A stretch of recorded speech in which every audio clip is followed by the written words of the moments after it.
से हैं आप। मैं आशा करता हूँ आपने मेरे पिछले वीडियो देखे होंगे और समझे होंगे कैसे चीज़ें सवाल किए जाते हैं, सम्स कैसे हम सॉल्व करते हैं फ्रिक्शन फोर्स की जब बात आती है। हम अभी जो सम्स कर रहे हैं बहुत सिस्टमैटिक ढंग से कर रहे हैं। सिस्टमैटिक ढंग से इसलिए कर रहे हैं क्योंकि एक बार आप जब सिस्टमैटिक चीज़ों को समझ सकते हैं, जब समझ जाएंगे कैसे चीज़ें होती हैं, तो उसके बाद अपना जो भी मन करे, जो आपको लगे कि लिखनी जरूरत नहीं है हमको सॉल्व करने टाइम, मत लिखिए। लेकिन शुरुआत में हमको सीखना पड़ेगा चीज़ें कैसे होती हैं। ठीक है, आप देखेंगे कि बहुत सारे लोग बोलते हैं trick trick trick trick trick, कुछ होता नहीं है। आप देखेंगे जो कोई भी सम्स होते हैं ना, और कुछ एक स्पेशल टाइप का सम होता है, उस पर हम कुछ जो हमारे फॉर्मूले थोड़ा फॉर्मूले मॉडिफाइड करके हम लोग बस छोटा फॉर्मूला लगा सकते हैं। तो कैप सब कहते हैं कि वो ट्रिक उसके लिए, बस ऐसा ट्रिक होता नहीं है। आप क्या करिए, आप शुरुआत से सीखिए, फॉर्मूला जो इनिशियल स्टेज है, एकदम इनिशियल स्टेज से सीखिए। इससे क्या होगा कि आप कोई भी सॉल्व कर पाएंगे। अब जैसे कल आप देख रहे थे, हम जब सम्स कर रहे थे, हमने देखा था, आपको लिख के दिया था क्या, UK = AX/G। तो कभी भी जब उस टाइप का सम आता तो बस डायरेक्ट अभी लगाएंगे, तुरंत आंसर आपका आएगा। लेकिन हर जगह वैसा नहीं आएगा। ठीक है, तो कुछ लोग उसको ट्रिक घोषित कर देंगे, बट वैसा ट्रिक होता नहीं है। तो आप इनिशियली सीख लिए चीज़ें कैसे होती हैं, स्टार्ट कैसे होती हैं। अगर आपको चीज़ें कैसे स्टार्ट होती हैं आपको पता चल गया, तो उसके बाद आप उसके अंदर खुद से अपने आप मॉडिफाई कर सकते हैं जो आपको अच्छा लगे, है कि नहीं। जिसको आप सब लोग ट्रिक कहते हैं। सब छोड़िए, चलिए हम सवाल करते हैं, 2 सम्स और करते हैं। क्या है, अब देखिए पहला सम क्या है, a block slide down on the incline of an angle 30 degree with acceleration g/4 metre per second होगा। यू के फाइंड करना है, मीन्स जब ब्लॉक स्लाइड करेगा, हम यहाँ फ्रिक्शन की बात करें, जब ब्लॉक स्लाइड करेगा तो यहाँ पे एक फ्रिक्शन होगा, और फ्रिक्शन का जो कोफिशिएंट ऑफ काइनेटिक फ्रिक्शन होगा वही हमको फाइंड करना है। यहाँ पे कुछ डायग्राम नहीं दिया है, यहाँ पे डायग्राम को खुद से बनाना है। अब पहले क्वेश्चन को पढ़िए। अब ब्लॉक है slide down and incline. Incline क्या होता है, मान लीजिए कोई हमारे पास सरफेस हो, उससे कुछ उस हॉरिजॉन्टल सरफेस थोड़ा सा ऊपर कुछ उठा दें, हाँ, जो भी एंगल बना है इसको बोले इंक्लाइन है। ये सरफेस इससे इंक्लाइन है, थोड़ी टेढ़ी है। अब कितना है, 30 डिग्री इंक्लाइन है। तो यहाँ पे एंगल कितना है, 30 डिग्री। तो इसको थोड़ा ऐसे बना देते हैं जिसको हम वेस्ट से पहले चल रहे हैं। क्वेश्चन पढ़ के आपको डायग्राम बनाने आना चाहिए। अगर क्वेश्चन पढ़ के आपने डायग्राम बना लिया, फोर्सेस दिखा लिए, फ्री बॉडी डायग्राम बना लिया, बस सॉल्व हो गया है। उसके बाद तो बस सॉल्व करना है मैथमेटिक्स। क्या ब्लॉक है, ब्लॉक को पता नहीं कितने मास का, तो हम दिखा देते, ब्लॉक दिखा देते हैं। ब्लॉक मानते ब्लॉक का मास m है, और यहाँ पे क्या, ये सब रफ सरफेस है, यहाँ पे सब में फ्रिक्शन है, रफ सरफेस है, स्लाइड कर रहा है, एक्सीलरेशन कितना, g/4। अगर मान लीजिए पे एक्सीलेट कर रहा है तो कितना कर रहा है, g/4 से ये एक्सीलेट कर रहा है। सीधी सी बात है, नीचे क्यों रहा है, ऊपर पे तो जाएगा नहीं, क्योंकि दूसरा कुछ लगा नहीं है और कुछ सिस्टम नहीं है। तो बताइए कि यहाँ पे यू के कितना हुआ। अगर ये मूव करेगा तो यहाँ पे काइनेटिक फ्रिक्शन आएगी, तो काइनेटिक फ्रिक्शन होगा कितना, ये निकालना है। तो ये था सम, इसको सॉल्व करते हैं। पहला सम, तो जैसे हम करते आए अभी तक, क्या करना है, आप सिस्टम कंसिडर करिए। हमारा सिस्टम क्या है, ये ब्लॉक है। अब दिखा दी इसमें फोर्सेस कौन कौन से लग रही है। आप देखेंगे ब्लॉक किसी सरफेस पर रखा है तो इससे नॉर्मल एक फोर्स लगता है, इसको कहते हैं नॉर्मल फोर्स। अब ये सरफेस क्या है, फ्रिक्शनलेस तो है नहीं, रफ सरफेस है, मीन्स में फ्रिक्शन भी लगेंगे। तो फ्रिक्शन लग रहे हैं, अगर ब्लॉक इस साइड जा रहा है तो इसका मोस्ट इस साइड, तो इससे अपोजिट फ्रिक्शन लगेगा। जब आप आगे की ओर जाते हैं आपको पीछे की ओर, मतलब आप सरफेस आपको पीछे की ओर धक्का देती है, तो वही चीज़ है। तो अगर ये समझ नहीं आ रहा है कहाँ से कैसे हो रहा है, तो आप जाके पीछे का वीडियो देखिए, कैसे फ्रिक्शन फोर्स को दिखाते हैं, फोर्स मोशन के चैप्टर को पढ़िए। कभी भी देखिए, कभी भी जब पहली बार कोई चीज़ पढ़ते ना, तो बहुत बेहतरीन पढ़ना चाहिए। कभी भी शॉर्टकट कभी नहीं पढ़ना चाहिए। पहली बार पढ़े, दूसरी बार पढ़े, बेहतरीन पढ़िए, उसके बाद आप बीच में काफ़ी पढ़िए, चलेगा। लेकिन पहली और दूसरी बार जब पढ़ते हैं कोई भी चीज़, एकदम इनिशियली एकदम बेहतरीन तरीके से पढ़िए, एकदम इनिशियल कॉन्सेप्ट, बेसिक कॉन्सेप्ट, ताकि आपको क्लियर हो जाए। आप सोचो पहली बार में आप शॉर्टकट मारेंगे तो फिर जिंदगी भर शॉर्टकट में जिएंगे आप। ठीक है, तो देखिए यहाँ पे हो गया FS।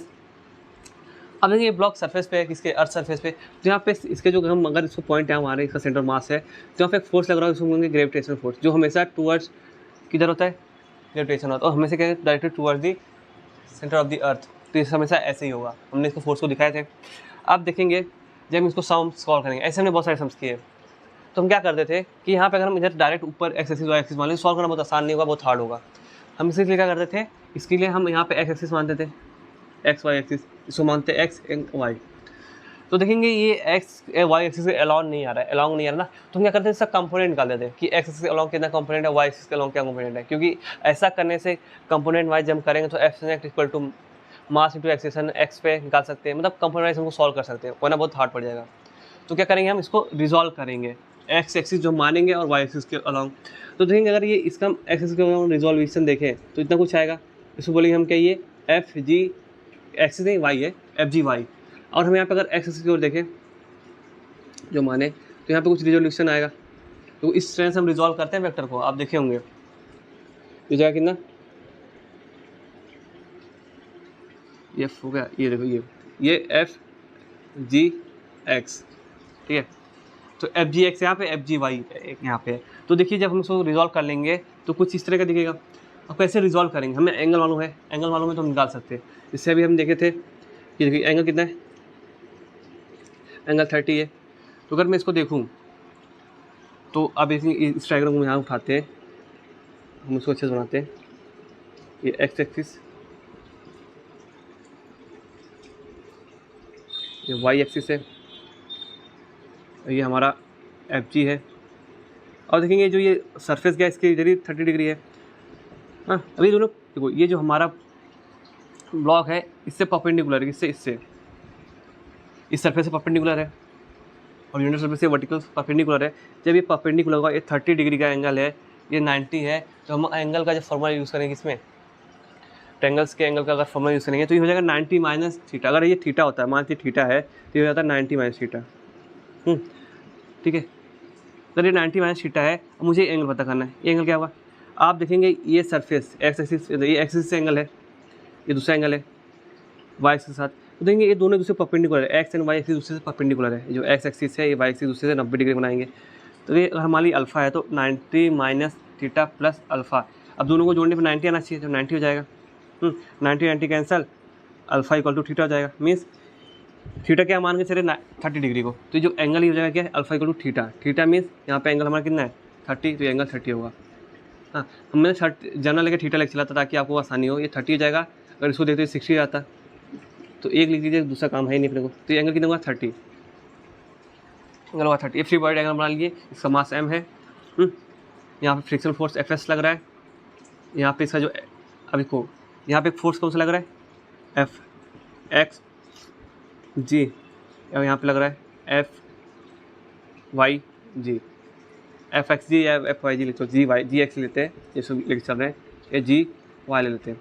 अब कैसे निकालेंगे एफ जी वाई कितना होगा, तो देखेंगे इस वेक्टर का यहाँ पे जो कंपोनेंट है, तो हमें परपेंडिकुलर डाल रहे हैं और यहाँ से परपेंडिकुलर डाल रहे हैं इस वेक्टर का।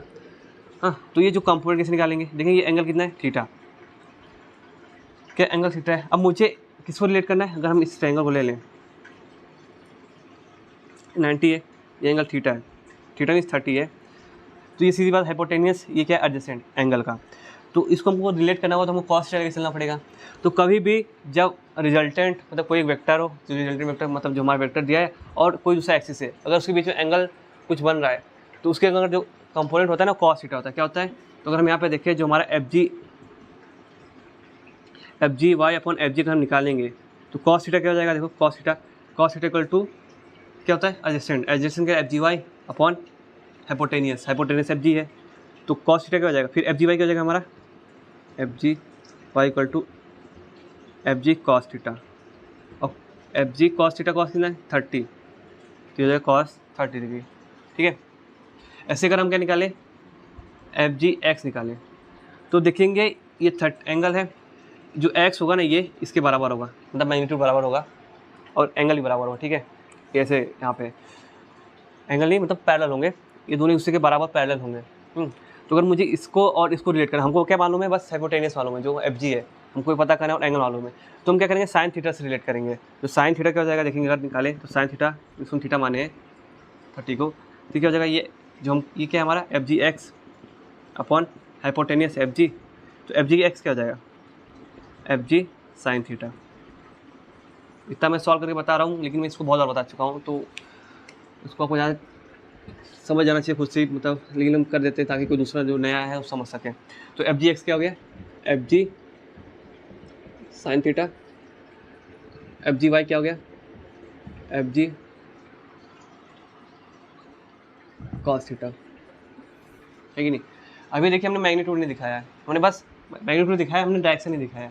ठीक है, अगर हम इसको अगर डायरेक्शन वाई लेके चलते ना, तो यहाँ पे माइनस हो जाता है, यहाँ पे भी माइनस हो जाता है, क्योंकि दोनों एक्सिस का अपोजिट है। तो हम सकते हैं बोलते हैं मैग्नीट्यूड है, क्या है मैग्नीट्यूड है सबसे बेस्ट।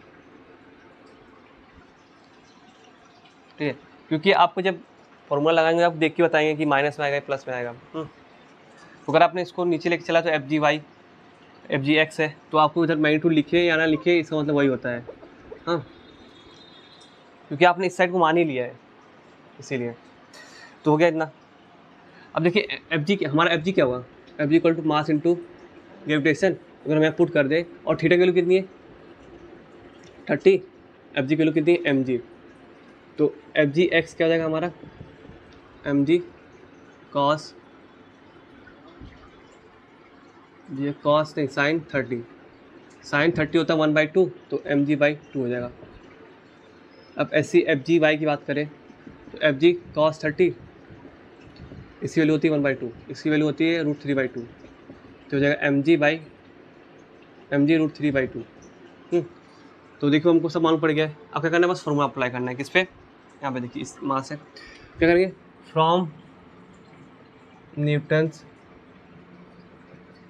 Second law. देखो अगर मुझे यूके चाहिए, क्या चाहिए यूके, तो यूके कैसे निकलेगा, मुझे पता है एफ के इक्वल टू क्या होता है म्यू के इंटू एन, तो हमें एन मिल जाए काम हो जाएगा, और एफ के मिल जाए। तो देखिए कैसे हुआ, तो अगर हम यहाँ पे अप्लाई करेंगे, अब बार बार हम क्या लिखें F net equal to mass into acceleration, बार बार बहुत लिखना पड़ेगा, हम सीधा करते हैं एक्स कंपोनेंट चलते, क्या करते हैं एक्स कंपोनेंट, तो क्या हो जाएगा एक्स कंपोनेंट, देखिए F X net equal to mass into acceleration A X. अब देखिए एफ जी एक्स जो है हमारा कहाँ लग रहा है, अपोजिट लग रहा है, एक्स एक्सिस पॉजिटिव इस साइड है, अपोजिट लगा तो minus F G x plus, फिर जो फ्रिक्शन फोर्स लग रहा है ये काइनेटिक फ्रिक्शन होगा, यहाँ ये लगेगा काइनेटिक फ्रिक्शन होगा, एफ के किस साइड लग रहा है पॉजिटिव में, तो एफ के इक्वल टू और कुछ दूसरा कुछ लग नहीं रहा है मास इंटू एक्सलेरेशन ए एक्स, क्या ए एक्स आएगा, ये हो गया। अब देखेंगे ना इस इक्वेशन हमको ए एक्स दिया गया है, देखिए कितना चल रहा है ए एक्स, जो इसकी वेलोसिटी इस साइड कितनी है g/4 है, तो अगर हम ए एक्स उस साइड मान के चले पॉजिटिव, तो ए एक्स हो जाएगा माइनस g/4, तो ए एक्स वैल्यू क्या हो जाएगी माइनस g/4 हो जाएगी, तो यहाँ पे ए एक्स वैल्यू क्या हो जाएगी माइनस g/4। अगर हम ए एक्स को उस साइड मान चल रहे हैं, ए एक्स मतलब ऐसा एक साइड मान के चलते हैं ना, तो ये क्या हो जाएगा ए एक्स की वैल्यू माइनस g/4 हो जाएगी, और ए वाई हमारा वैल्यू 0 होगा, तो अगर हम यहाँ पुट कर दें तो क्या होगा यहाँ पे माइनस एम g/4, और इसको और सॉल्व करें, सब हटाते सब ज़्यादा हो गया था, देखते इसको भी हटा देते क्योंकि इसका काम तो खत्म हो गया क्वेश्चन का। तो देखेंगे एफ के क्या हो जाएगा, एफ के equal to minus M g/4, F G X ले जाएगा तो एफ जी एक्स प्लस हो जाएगा यहाँ पे minus F g/4 plus F G X value कितनी है, अब देखिए यहाँ पे हमने माइनस कंसीडर कर लिया है इसके साथ ही, तो हमें एफ जी एक्स माइनस लिखने की जरूरत नहीं पड़ेगी, मीन्स हमने जो इधर मैग्नीट्यूड माना एफ जी एक्स था माइनस क्यों, क्योंकि अपोजिट था इसलिए माइनस लगा दिए, तो आप डायरेक्ट वैल्यू पुट करिए, क्या है F G X value M g/2, है कि नहीं। अब जब सॉल्व करेंगे इधर कितना है 4 है, इधर 2 है, तो 2 से मल्टीप्लाई, 2 से ऊपर मल्टीप्लाई करेंगे 2 mg हो जाएगा, तो ये हो जाएगा mg/4। तो देखेंगे हमारी f की वैल्यू क्या आ गई, f की वैल्यू आ गई mg/4, तो f की वैल्यू आ गई f की, अब बस n निकाल लें, तो उसको हटाते हैं अभी।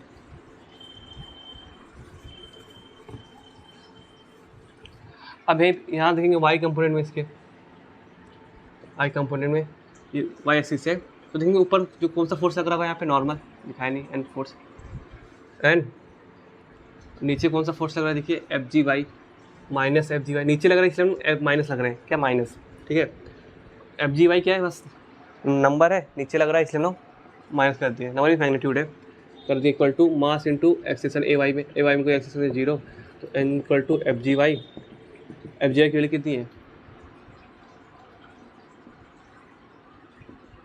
एफ जी वाई वैल्यू है √3/2 mg, तो n इक्वल टू √3/2 mg, तो हमें एफ के मिल गए, एन के मिल गए, आपको पता है एफ के इक्वल टू म्यू के इंटू एन होता है, तो म्यू के क्या हो जाएगा एफ के अपॉन एन,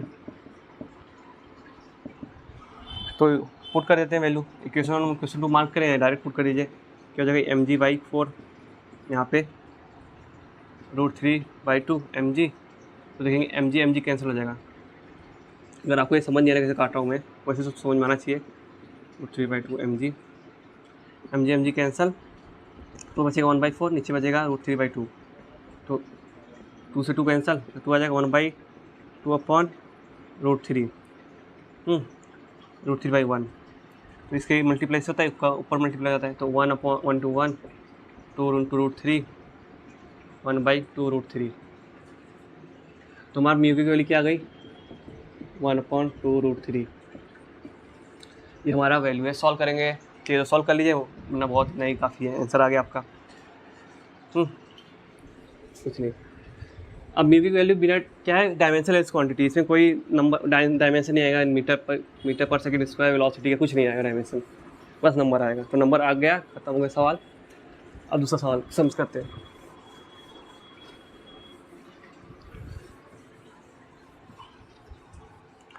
सेकेंड क्वेश्चन में मेहनत करने की ज़्यादा जरूरत नहीं है, पहले डायग्राम बना के दिए है।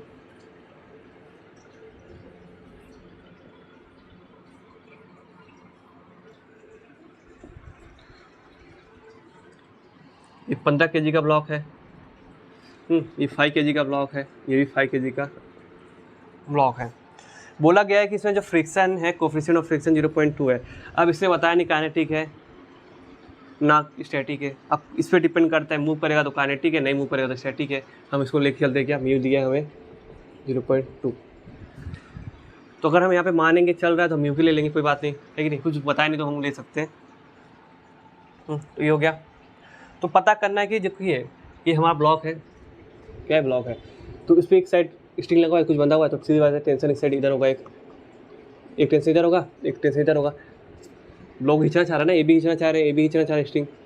तो इस पर मान लीजिए टेंशन T1 है, इधर भी टेंशन क्या होगा, दूसरा हुआ T2 होगा, क्योंकि सेम तो ब्लॉक सेम स्ट्रिंग है नहीं, अलग अलग टेंशन होंगे। अब देखिए यही स्ट्रिंग यहीं है, पूरा यहाँ आया है, यहीं आया है, तो फिर यहाँ पे जो टेंशन लग रहा है ऊपर की ओर, तो सिस्टम किसको मान चले उस पर डिपेंड करता है। ये सिस्टम माने चलेंगे तो लगेगा तो फिर मुझे ऊपर की ओर खींच रहा है, जिससे खींच रहा है वो टेंशन T1 है। अगर यहाँ पे कोई बैठा होगा तो उसका कोई मुझे इस साइड खींच रहा है, तो इधर जो लगेगा टेंशन T1 है, वैसे यहाँ पे भी टेंशन क्या होगा, T2 हो जाएगा। समझ रहे हैं? आप देखिए ये ब्लॉक 15 kg का है, 5 kg का है, ये 5 kg का है। आप देखिए यहाँ पे क्या लगेगा, ग्रेविटेशन फोर्स लगेगा, सीधी सी बात है, जब ग्रेविटेशन फोर्स लगेगा तो मूव तो करना ही है, और ज़्यादा यहाँ पे तो यहाँ मूव करेगा। तो हमारा देखेंगे जो ब्लॉक होगा, अगर हम एक्चुअली देखें, हम कुछ भी मान के चले ना, आपका ऐसा सही आएगा, हम लेकिन हम देखिए लग रहा है कि हमें ब्लॉक इस साइड मूव करेगा।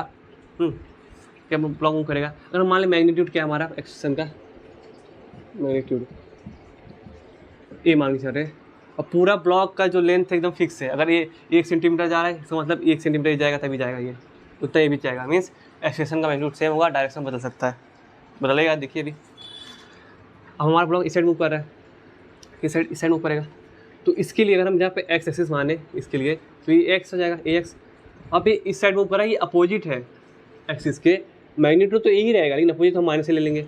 अब देखिए ये वाई है, वाई इसके लिए ऊपर हम माने ना, ये इसके लिए जब ब्लॉक मानेंगे तो वाई मानेंगे। तो अगर हम ए वाई एक्स ना लिखे तो ऐसे लिख सकते डायरेक्ट, इसका जो एक्सेशन ए है माइनस ए होगा, हम अपने साथ ले रहे हैं, इसका एक्सेशन ए होगा तो ऊपर जाएगा, ये नीचे क्या रहेगा तो माइनस ए होगा, है कि नहीं। अब देखिए इस पर एक फोर्स लग रहा होगा, ग्रेविटेशन एफ जी। अब एफ जी कितना होगा, ये मान लीजिए FG1 था, तो 15 × G मीन्स 150 न्यूटन। जी क्या हमारा ग्रेविटेशन है, G = 10 मीटर/सेकंड²।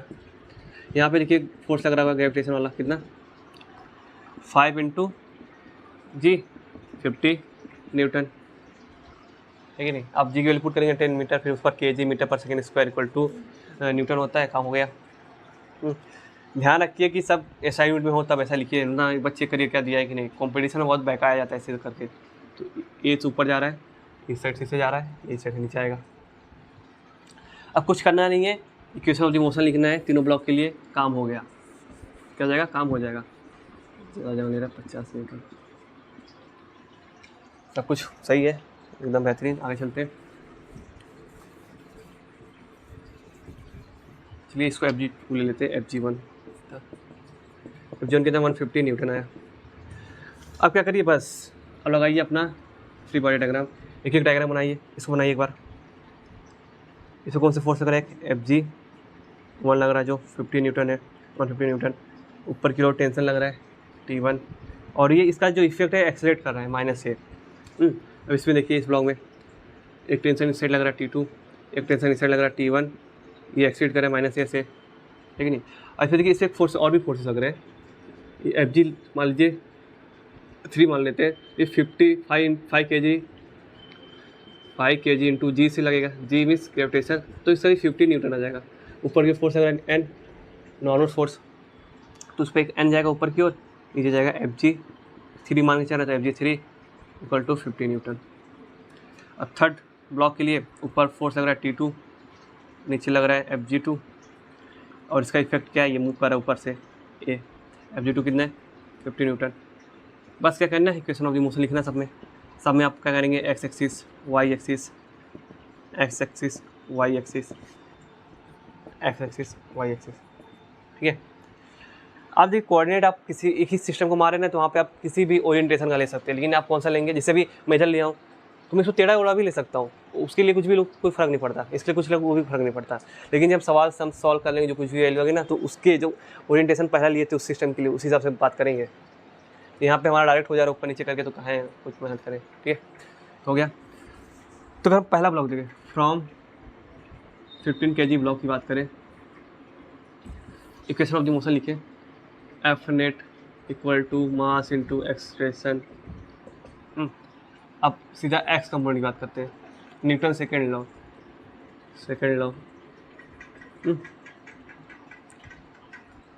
यहाँ पर अगर हम एक्स की बात करें, क्या एक्स कंपोनेंट, तो देखेंगे ऊपर की ओर फोर्स लग रहा है T1 टेंशन, नीचे की ओर क्या लग रहा है Fg1 इक्वल टू मास किसका होगा, इस ब्लॉक का होगा जो 15 kg है, क्या है इसी ब्लॉक का 15 kg, 50 kg नहीं लिख रहे हम लोग, बाद में लिखेंगे खत्म होने के बाद सवाल। और कितना एक्सेशन क्या है Ax, ठीक है। तो सॉल्व कर लेते हैं, T1 माइनस 150 कितना है 150, हम न्यूटन जो सिंबल मतलब वो क्या है यूनिट बाद में लिखेंगे, सॉल्व करने के बाद सीधा आंसर चाहिए तो आप लिख सकते हैं, उससे कुछ मतलब नहीं होगा मुझे। सवाल मेन आंसर, अगर हम कॉम्पिटिशन की तैयारी कर रहे हैं तो हमको आंसर लाना है, और मुझे जहाँ तक लगता है ऐसे सवाल जल्दी आपके बोर्ड एग्जाम में नहीं पूछे जाते हैं, ठीक है। तो उतना टेंशन की जरूरत नहीं है।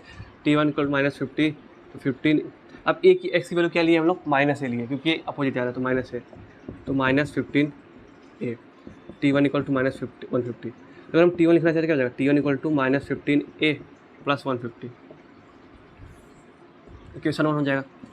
अब फॉर इसके लिए 5 kg ब्लॉक जो हमारा सेकेंड है ये, तो अगर हम इस पर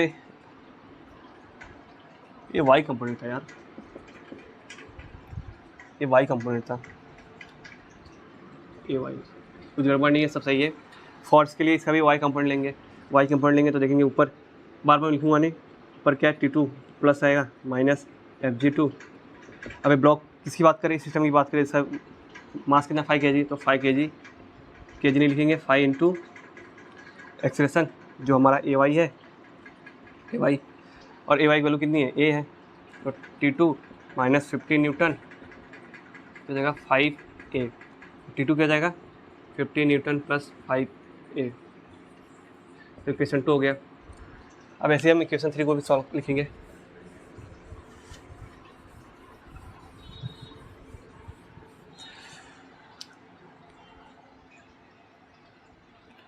अरे हाँ, और हमने देखा कि नहीं इस ब्लॉक क्या है, सब सरफेस पे रखा गया है, जो हीट T1 इधर लग रहा है, T2 यहाँ लग रहा है, ब्लॉक इस साइड मूव करेगा, और ये रफ सरफेस नहीं है, क्या है फ्रिक्शन ले सरफेस नहीं, रफ सरफेस है, तो जब ये मूव करेगा तो फ्रिक्शन फोर्स अपोजिट लगेगा ना F के, तो यहाँ पर लगाते हैं क्या, ये करेक्ट फोर्स लग रहा है F के लग रहा है T2 के साथ, F के फोर्स लग रहा है। ये हो गया आप सेकेंड थर्ड ब्लॉक है, थर्ड के जो 5 kg का ब्लॉक है उस पर लिखते हैं, एक्स कंपोनेंट में लिखते हैं पहले, एक्स कंपोनेंट क्या है, तो minus T1 plus T2 plus F के इक्वल टू 5 kg मास है इसका, एक्सप्रेशन क्या है Ax होगा, और Ax माइनस जाएगा क्योंकि इस साइड जा रहा है ना, तो minus T1 plus T2, F की वैल्यू क्या होती है म्यू के इंटू एन, म्यू के इंटू एन होती है 5 माइनस 5 ए हो जाएगा। हाँ, अगर हम इसका y कंपोनेंट देखें, y कंपोनेंट क्या होगा, y कंपोनेंट में कोई एक्सेशन नहीं है, तो ऊपर को n है माइनस नीचे Fg3 इक्वल टू 5 kg होगा, 5 और ऊपर ए वाई होगा, ए वाई की वैल्यू 0 तो ये सीधा 0, N equal minus F G 3 equal to 0, N equal to F G 3 की वैल्यू कितनी है 50 न्यूटन। तो डायरेक्ट यहाँ पे रखेंगे 50 न्यूटन इंटू, और अगर हम एफ की वैल्यू निकालें तो म्यू के इंटू 50 न्यूटन हो जाएगा क्योंकि एन है, तो 0.2 इंटू 50 कितना हो जाएगा 10, कितना होगा 10 Newton, minus T1 plus T2 plus 10 Newton नहीं लिखेंगे, बाद में लिखेंगे -5 ए। इक्वेशन थर्ड क्या हुआ, इक्वेशन थर्ड इस पर हटाते एक काम खत्म। लास्ट में टेंशन निकालना है T1 T2 क्या होगा। तो देखिए T1 है T2 है, हम पुट कर दे काम कुछ तो होगा, तो लिखेंगे from equation 1 and 2 minus T1 की वैल्यू कितनी है -15A प्लस 150 प्लस T2 कितनी वैल्यू है 50 न्यूटन, नहीं लिखेंगे लास्ट में एकदम प्लस है ना, हाँ प्लस 5, तो खुद की राइटिंग नहीं समझ आ रही है, plus 5A plus 10 newton equal to -5A, क्योंकि minus minus plus 15A -150 plus 50 solve कर लेंगे, 5A plus 10 equal to -5A। ये और ये इसको इस साइड हम लाएंगे तो 15, 5 20, 5 25, 25 से समझ रहे हो कि नहीं, ये जब यहाँ पे आएगा तो प्लस हो जाएगा ना, तो ऐड हो जाएगा। अब देखिए ये इसको देखिए -150 था, 50 माइनस प्लस कर दिए मीन्स -100 फिर प्लस 10 -90 इक्वल टू 0। तो ये क्या हो जाएगा हमारा 19/25। सॉल्व कर लीजिए 18/5 आएगा, 5 से डिवाइड कर लीजिए, अब 5 5 8 फिर हो जाएगा, तो एक्सप्रेशन कितना हो जाएगा हमारा 18/5 मीटर पर सेकेंड। इसका लिखा दीजिए लास्ट में ताकि लगे कि हाँ कुछ निकालें। कभी भी जब ऐसे निकाल लास्ट में यूनिट रख देना आपको। ए की वैल्यू आ गई है, अब ए की वैल्यू आ गई, बाकी सब की वैल्यू आराम से आ जाएगी। तो देखिए पहले इक्वेशन में from equation 1 T1 equal to -15A plus 150, तो क्या हो जाएगा -15 ए की वैल्यू पुट कर दीजिए 8/5 प्लस 150।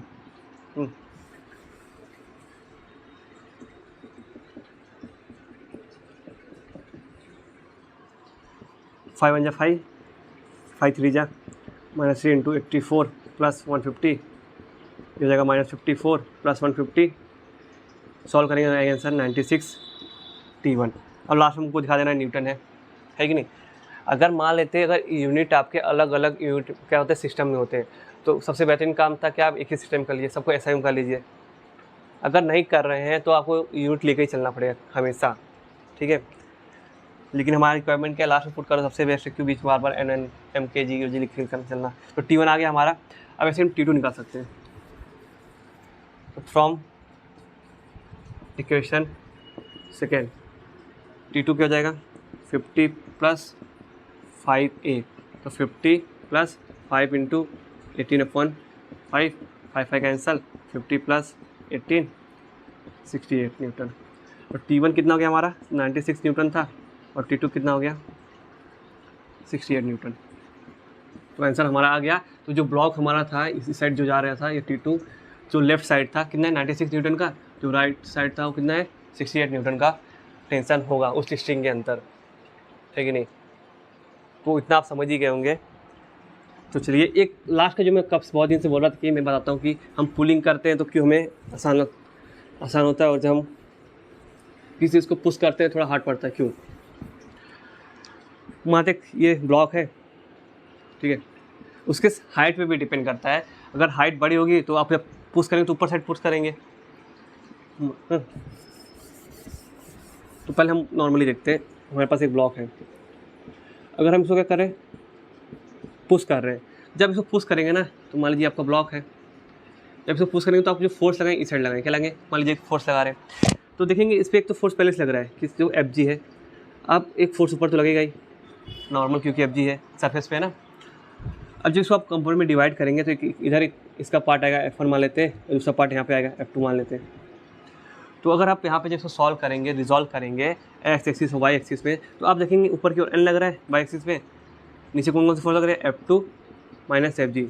तो हमारा जो नॉर्मल फोर्स हो जाएगा ये F2 प्लस एफ जी जाएगा, F2 प्लस एफ जी जाएगा। तो जब हम फ्रिक्शन फोर्स निकालेंगे, अगर हम एफ के की वैल्यू निकालेंगे, क्या होता है म्यू के इंटू एन, तो म्यू के एन से मल्टीप्लाई है। जब एन की वैल्यू पहले एफ जी होती थी नॉर्मली, जब हम पुश करेंगे उसकी वैल्यू क्या हो जाएगी, कुछ और थोड़ा सा नंबर, मतलब थोड़ा सा मैग्नीट्यूड ऑफ फोर्स ऐड हो जाएगा, जिसकी वजह से हमारा फ्रिक्शन फोर्स ज़्यादा बढ़ जाएगा, तो हमें चीज़ें ले जाने में थोड़ी मुश्किल होगी। जब हम किसी चीज़ को पुश करेंगे, अगर साइज से छोटी है, ऐसा पुश करें, ऐसा फोर्स लगाएंगे, ऐसा नहीं, ऐसा फोर्स लगा रहे हैं, जब ऐसा फोर्स लगाएंगे तो हम कुछ चीज़ें, कुछ तो धक्का भी देते हैं, कुछ थोड़ा उसका कंपोनेंट पुश की हो जाता है। जब पुश करेंगे, जब धक्का देंगे ज़मीन पे, तो इसके प्रेशर नीचे पड़ेगा, जब फोर्स लगाएंगे नीचे जाएगा, तो जो नॉर्मल फोर्स आएगा बढ़ के मिलेगा।